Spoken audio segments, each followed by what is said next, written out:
Hello friends, இன்றைக்கி வீடியோவில் என்ன பார்க்க போகிறோம்னு பார்த்தீங்கன்னா கார் டிரைவிங் தாங்க. அதாவது பேசிக்காக கார் எப்படி ஓட்டணும் என்னென்ட்டு கற்றுக் கொடுக்க போகிறோம்.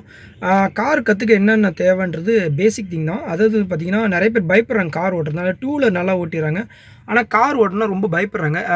இது வந்து பார்த்திங்கன்னா ரொம்ப ரொம்ப சிம்பிள். என்னென்ன கற்றுக்கணுன்றதை நான் சொல்லிடுறேன். ரொம்ப சிம்பிள் தான்.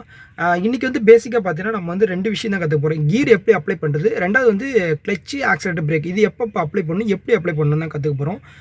வாங்க வீடியோக்குள்ளே போகலாம். நான் அடுத்தடுத்த வீடியோவில் உங்களுக்கு வந்து எப்படி டிரைவ் பண்ணணும் கரெக்டாக ப்ராப்பராக ஷேரிங் கண்ட்ரோல் ப்ளஸ் வந்து எந்த இடத்துல நம்ம கரெக்டாக கீர் சேஞ்ச் பண்ணணும் அப்படின்றதெல்லாம் நான் ப்ராப்பராக சொல்லி கொடுக்குறேன். வாங்க வீடியோக்குள்ளே போகலாம். உங்களுக்கு ஃப்ரெண்ட்ஸ் இதான் வந்து கிளச், ஆக்சிலேட்டர், பிரேக். இதான் கிளச்சு, இது வந்து பிரேக்கு, இது ஆக்சிலேட்டர். ஆக்சுவலாக ஏபிசின்னு சொல்லுவாங்க. Accelerator, brake and clutch. இது வந்து 3 தான் நம்ம அப்ளை பண்ண போகிறோம். அடுத்தது பார்த்தீங்கன்னா நீங்கள் வந்து பார்த்தீங்கன்னா கீர் அப்ளை பண்ணணும். கீர் சிஸ்டம் உங்களுக்கு நிறைய வீடியோ நான் அப்லோட் பண்ணுறேன். கீர் சிஸ்டம் ஒன்றும் கிடையாதுங்க. நமக்கு வந்து 5 கீர் தான் யூஸ் பண்ண போகிறோம். அதாவது 6 கீரு. மூவிங் வந்து பார்த்திங்கன்னா ஃப்ரண்ட்டில் 5 கீரு ப்ளஸ் ரிவேஷ் வந்து 1 கீரு. இந்த 5+1 6 கீர் தான் நம்ம வந்து பேசிக்காக எல்லா கார்லையும் யூஸ் பண்ணுவோம். சில காரில் வந்து 6 கீர்லாம் யூஸ் பண்ணுறாங்க. அதாவது 6+1 7 கீர், அதாவது ரிவேஷி சேர்த்து.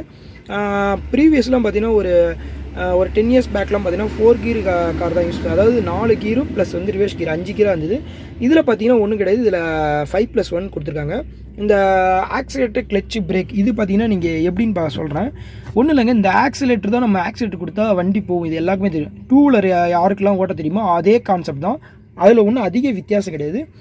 ப்ளஸ் உங்களுக்கு தெரியும் பிரேக் எப்பப்போ அப்ளை பண்ணணும், இந்த கிளச்சு எப்பப்போ அப்ளை பண்ணணும் டூ வீலரில் தெரியும். அதே கான்செப்ட் தான். இந்த கிளச்சு எப்போ அப்ளை பண்ணணும்னு பார்த்தீங்கன்னா மறுபடியும் ஒரு வாட்டி உங்களுக்கு கீர் ஸ்டெப் சொல்லிடுறேன். அதாவது பார்த்தீங்கன்னா பதட்டமே வேணாம், இந்த டயக்ராம் மைண்டில் வச்சுங்க. ஒன்றும் கிடையாதுங்க. ஃபஸ்ட்டு செகண்டு இது மட்டும், அதாவது நம்ம ப்ராப்பராக ஃபஸ்ட்லேருந்து எடுப்போம். ஃபஸ்ட்டு, செகண்டு, தேர்டு, ஃபோர்த்து, இப்படி ஃபிஃப்த்து ரிவர்ஸ். இந்த டயக்ராம் மட்டும்தாங்க. இது வந்து தேர்டு ஃபோர்த்து காமனாக நீங்கள் அப்ளை பண்ணுறீங்க. இந்த ஃபஸ்ட்டு செகண்ட் மட்டும் ப்ராப்பராக இந்த பக்கம் ஃபஸ்ட்டு நியூட்ரல் பண்ணி, செகண்டு, அடுத்தது தேர்டு, அடுத்தது ஃபோர்த்து. இதை வந்து ஒரு நாளைக்கு பார்த்தீங்கன்னா ஒரு 10 வாட்டி நீங்கள் போட்டு ப்ராக்டிஸ் பண்ணிக்கிட்டே இருந்தீங்கன்னா கண்டிப்பாக உங்களுக்கு ப்ராக்டிஸ் ஆகிடும். இன்னொன்று பார்த்தீங்கன்னா நீங்கள் வண்டி ஓட்ட கற்றுக்கணுன்றப்ப நீங்கள் வந்து ரெகுலர் ப்ராக்டிஸ் இருந்தால் மட்டும்தான் உங்களால் முடியும். நீங்கள் வந்து கற்றுக்கிட்டு அதுக்கப்புறம் வந்து ப்ராப்பராக விட்டுட்டீங்க அப்படின்னா வேலைக்கு ஆகுது. இப்போ